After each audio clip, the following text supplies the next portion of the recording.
לעזוב!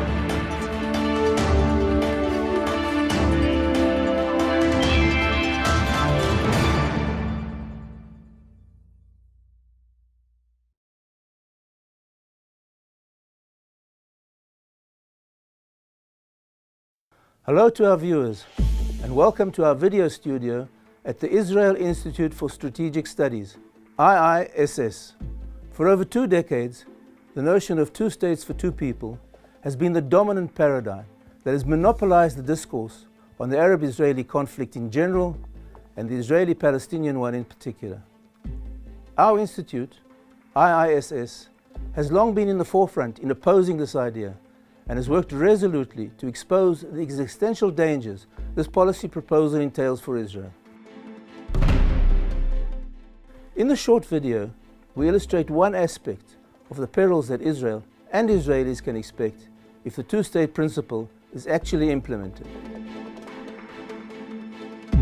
One of the gravest threats, but one that for some reason has received scant public attention, is the threat that would arise to the nation's major transportation axes should a Palestinian state be established in the areas adjacent to Israel's coastal plain. In numerous articles and interviews in the past, the founder of the Israel Institute for Strategic Studies, Dr. Martin Sherman, has warned repeatedly of the dangers involved in the proximity of borders of the envisaged Palestinian state to some of the country's principal traffic routes. One of the most important of these routes is the Trans-Israel Highway, Highway 6, that connects the north of Israel with the south. Several portions of Highway 6 run close to the territory designated for a future Palestinian state, and in some places is even immediately adjacent to it. In numerous locations, the distance between Highway 6 and the Palestinian population centers is less than 1 kilometer, and in some places only a few dozen meters. Little imagination is needed to envisage the gory outcomes that are likely to occur if Israel were to relinquish control of the area that abuts the highway. Israel's harrowing experience following its pullout from Gaza must serve as a red light warning against what we can expect if the area east of the highway is transferred to Palestinian control.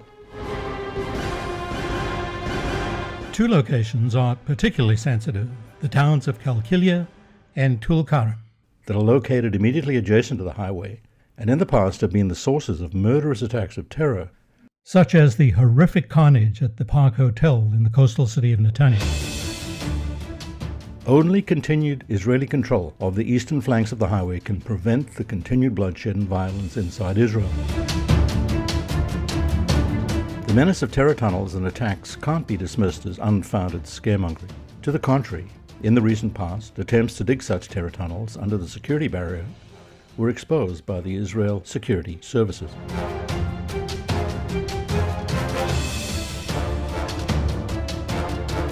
The intensive agricultural and commercial activity in the vicinity of the wall provide ample cover, concealment and camouflage for the excavation of terror tunnels and for setting up firing positions close to the busy highway. It's not difficult to envisage the ease with which it would be able to lay deadly ambushes along the course of the highway, or to envisage the huge economic damage that would be caused by the constant threat of disruption of traffic on the major artery connecting the north and the south of the country. מדינה פלסטינית לא תקום ביהודה ושומרון, לא נקים מדינת טרור על כביש 6.